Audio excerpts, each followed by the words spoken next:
बड़ी दुख की बात है कि जिस सरकार को ने हिंदुत्व के नाम पर और एक रहेंगे, सेफ रहेंगे और बटेंगे तो कटेंगे जैसे नारे देकर सत्ता में चुनाव जीतकर आई, उसी सरकार ने ऐसे ऐसे काम करने शुरू कर दिए।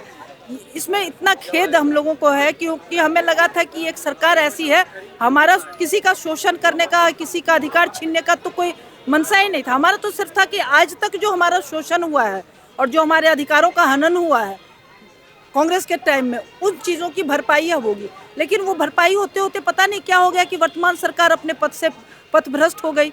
यूजीसी की बात 2012 से चल रही थी और उसको अब जाकर इस सरकार ने मान्यता दे दी। हालांकि सुप्रीम कोर्ट ने स्टे लगा दिया है, लेकिन जब शस्त्र बाजार में आ जाता है तो उसका कुछ तो प्रभाव होने ही लगता है। अब जब आप कह रहे हैं कि एक रहोगे सेफ रहोगे, अब आपने चादर और फादर वालों का तो कुछ अंकुश लगाया नहीं, उनको तो आपने पूरी आज़ादी दे रखी है, लेकिन हमारे बीच में ये ऐसा विभेद खड़ा कर दिया, एक रिफ्ट ऐसा बना दिया कि हम आपस में लड़ मर रहे हैं। ये भूमियार है, ये चमार है, ये हिंदू है, ये जाट है, ये गुज्जर है, ये ब्राह्मण है, ये ठाकुर है, ये बनिया है और आपस में लड़ मर रहे हैं। एक स्त्री के साथ, जहां आप बेटी की सुरक्षा की बात कहते हैं, स्त्री स्मिता की बात कहते हैं, एक स्त्री के साथ, एक लड़की के साथ उस तरह की अभद्र घटना किस हद तक जा सकती थी, ये सोचकर हमारी रूह कांप जाती है। फिर ये सरकार किस दम पे अगली चुनाव में हमसे कहेगी कि हम आपकी बेटियों की, आपकी स्त्रियों की अस्मिता की रक्षा करेंगे। फिर पुरानी सरकारों और इनमें तो कोई फर्क ही नहीं रह गया। आप जब कह रहे हैं हमारे कॉन्स्टिट्यूशन में जो अधिकार, हमारे कॉन्स्टिट्यूशन में कहा गया है आर्टिकल 14 से लेकर आर्टिकल 18 तक, discrimination on any base is denied, is prohibited, कि चाहे आपका जेंडर हो, चाहे कास्ट हो, क्रीड हो, रिलीजन हो, लैंग्वेज, किसी आधार पर किसी व्यक्ति विशेष का किसी भारतीय नागरिक का शोषण, दोहन और किसी तरह का उनके साथ भेदभाव नहीं होगा।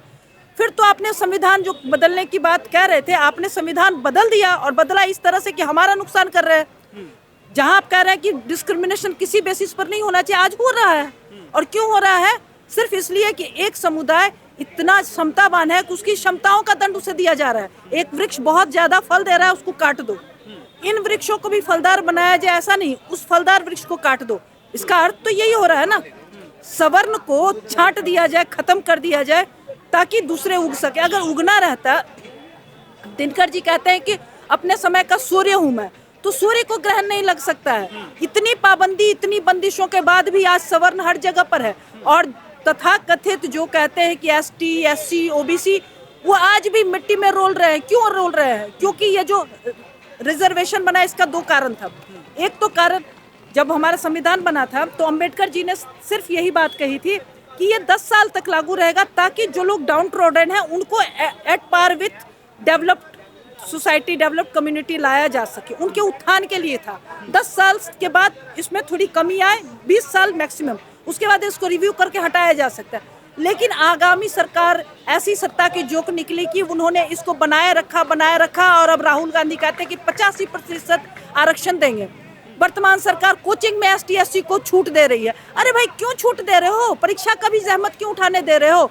हम सबको ले जाकर समुद्र में डुबाकर खत्म कर दो क्योंकि हम ज्यादा क्षमतावान हैं। और जो छोटे जात के हैं उन सबको जन्म पत्री के साथ साथ, जब जन्म होता है तो बर्थ सर्टिफिकेट देता है, एक ज्वाइनिंग लेटर भिजवा दो।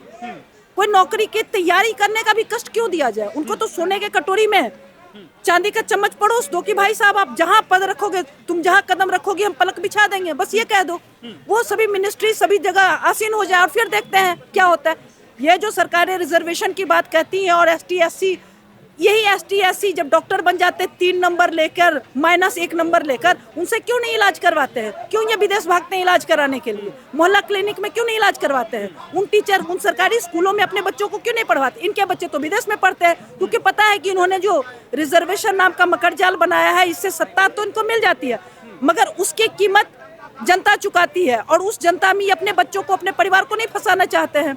रिजर्वेशन एक माध्यम है ताकि ये सत्ता में चिपके रहे और लोगों में भेद बना रहे ताकि इनको वोट मिलता रहे। यूजीसी बिल को लेके एक तबका ये कह रहा है कि इससे उत्तर प्रदेश में योगी जी को नुकसान पहुंचाने की मंशा है सेंट्रल गवर्नमेंट की। आपको क्या लगता है कि यूजीसी बिल से उत्तर प्रदेश के चुनाव में क्या इम्पैक्ट पड़ने वाला है? इम्पैक्ट तो जरूर पड़ेगा और अगर मंशा होगी तो ये मंशा पूरी नहीं होने वाली है, क्योंकि कहते हैं ना कि कुछ लोग लार्जर देन लाइफ हो जाते हैं। बाबा हमारे योगी आदित्यनाथ जी का कद इतना कद्दावर हो गया है, उनको कोई ब्रांड की जरूरत नहीं है, किसी संस्था के नाम की जरूरत है, वो अपने आप में एक संज्ञा बन गए हैं। तो उनको किसी के सहयोग, सहमति और समर्थन की जरूरत नहीं है। वो जहां खड़े हो जाएंगे जनता उनके पैरों में खड़ी हो जाती है, क्योंकि वो जन सेवक है। जनता के लिए उन्होंने किया, आज तक उनके वेशभूषा में बदलाव नहीं आया और वो अपने बात के पक्के हैं। पुरुष का पुरुषार्थ उसकी वाणी में होता है, जो कहा कर दिया। उन्होंने संसद में कहा था, विधानसभा में कहा था कि मैं आतंकियों को, माफियाओं को मिटिया मेट कर दूंगा, मिट्टी में मिला दूंगा। और ये अक्षर सत करके उन्होंने दिखाया। जिन गुंडों माफियाओं का एकाधिकार था उत्तर प्रदेश में, बेटियां, बच्चे, महिलाएं घर से बाहर पैर रखने के लिए डरती थी। जो कमजोर वर्ग था, ऐसा नहीं कि मुसलमान माफिया था तो मुसलमान का भला, अरे मुसलमानों को भी उन्होंने रौंदा हुआ था। तो सभी वर्ग का जो दोहन शोषण कर रहे थे, थर-थर कांपते थे, आज वो अपने प्राण की भीख मांगते फिर रहे हैं। ये हालत कर दिया है योगी जी ने। और वहाँ पर सुरक्षा भी है, व्यवस्था भी है, प्रशासन भी है और त्वरित कार्रवाई भी होती है। तो योगी जी को नुकसान नहीं पहुंचेगा, because he has become larger than life.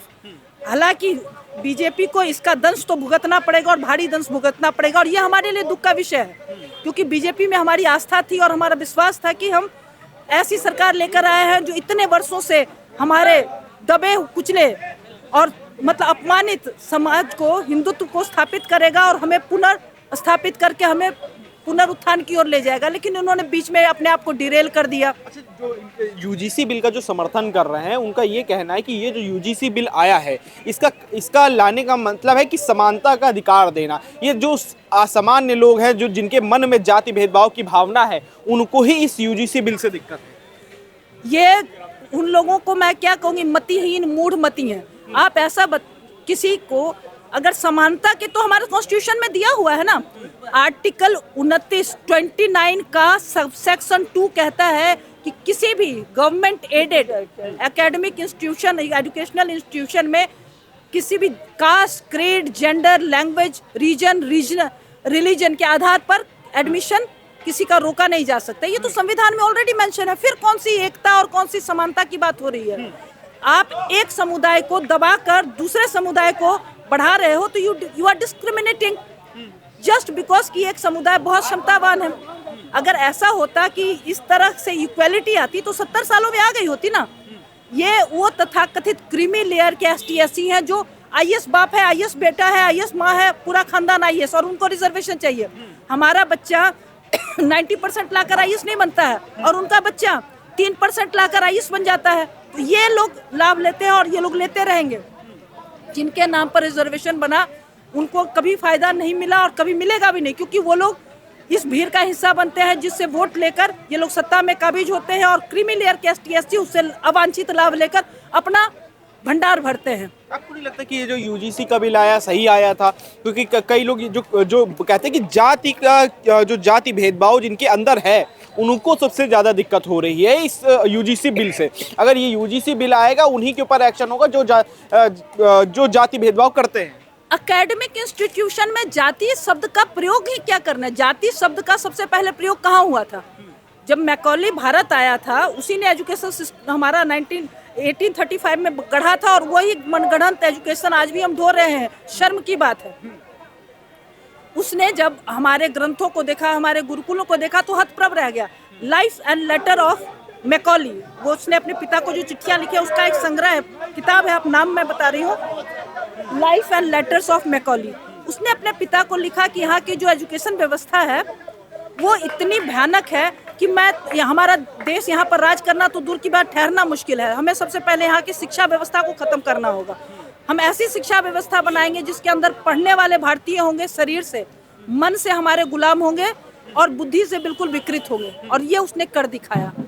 तो जाति, हमारे यहाँ तो जाति था ही नहीं। हमारे इतिहास में आप जाइए, जो वशिष्ठ मुनि थे वो क्या थे? कायस्थ थे और वो राजा थे।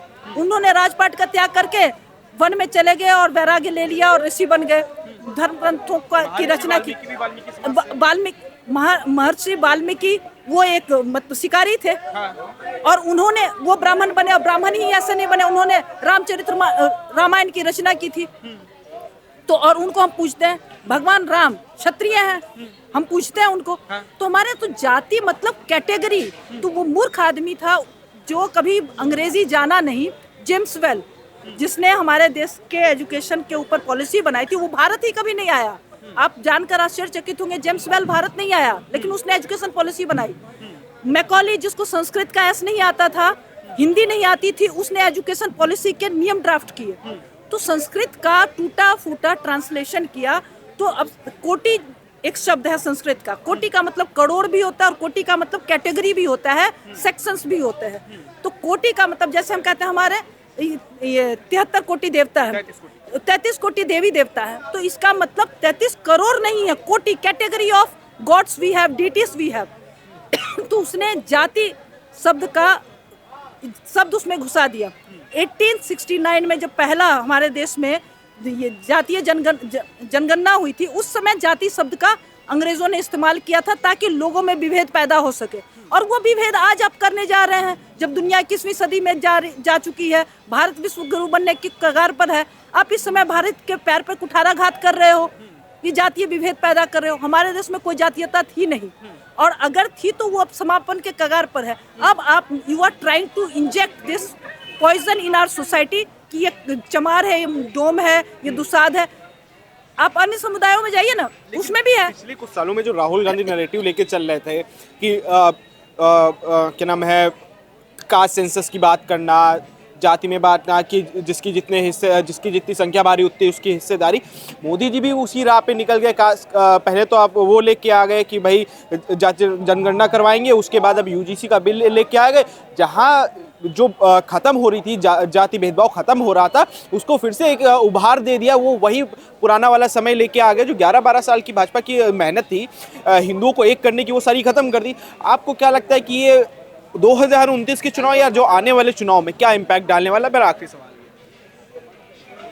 ये बात तो मैंने पहले ही कहा कि हमें खेद है कि भाजपा और मोदी जी से बड़ी उम्मीदें थी, बहुत कुछ कर रहे थे और हमें लगा था कि वाकई में हमारा अब उत्थान होगा, पुनरुत्थान होगा, करेंगे। लेकिन पता नहीं क्यों इनको ऐसा लगा कि भाई राहुल गांधी का ये एजेंडा अगर हम अपना लेते हैं तो हम जीत जाएंगे। तो प्रभु जाको दारुण दुख देना ताकि मती पहले हर लेना, शायद यही हुआ हो कि उनको इस चीज़ में क्या सामर्थ्य दिखा कि यूजीसी लेकर आ गए, ST/SC एक्ट लेकर आ गए। इस तरह का कोई आवश्यकता ही नहीं, सभी बढ़ रहे हैं। आप कहते हैं सबका साथ सबका विकास, तो सबको साथ बढ़ने दो ना। एक पौधा जो बढ़ रहा है उसको सिर्फ उसके बढ़ने, उसके अति क्षमतावान होने के कारण आप उसकी गर्दन काट देना चाहते हो, तो उसकी अच्छाई है, उसके लिए आप जहर बना रहे हो। फिर आप कैसे सबका साथ सबका विकास करोगे? राजद की जो प्रवक्ता है, राष्ट्रीय प्रवक्ता कंचना यादव, वो ये कहती हैं, बयान देती जब यूजीसी बिल को लेकर प्रोटेस्ट हो रहा था, कहा था कि इनके ऊपर फेक केसेस लगने चाहिए क्योंकि इन्होंने एक समय में हमारे ऊपर प्रताड़ना की है, ओबीसी SC/ST के ऊपर प्रताड़ना की है। अब रुचि तिवारी वाला केस हुआ है। अब इस तरह के जब आप जहर बिखेरेंगे तो उसको चखने के लिए तो ऐसे ही पिशाच आएंगे ना, ऐसे ही जहरीले जीव जंतु उत्पन्न होंगे, कोबरा और एनाकोंडा सब निकलेंगे। तो ये सब तो वही है। तो इनको एक हथियार मिल जाएगा मोदी जी के माध्यम से। जो हमारे पक्षधर थे वो हमारे विपक्षियों के हाथ के हथियार बन गए।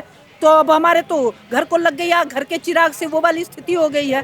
तो 29 के चुनाव में कुछ चमत्कारी ही होगा, क्योंकि ये जो सबक हमें मिला है, विश्वास का विश्वासघात मिला है, वो तो वाकई में हिंदू समाज के लिए दुखदाई है। और हिंदू का मतलब ब्राह्मण नहीं है, हिंदू का मतलब समग्र रूप से। जब जाति की बात होती है ना, कैटेगरी, तो सभी समुदाय में, क्रिश्चियन में भी है, प्रोटेस्टेंट है, कैथोलिक है, और कैथोलिक के अंदर भी है, प्रोटेस्टेंट के अंदर भी है। मुसलमान में कितने सारे हैं, उनमें 72 कुनबे हैं, सोहरावर्दी हैं, देवबंदी हैं, सिया सुन्नी तो सब जानते हैं।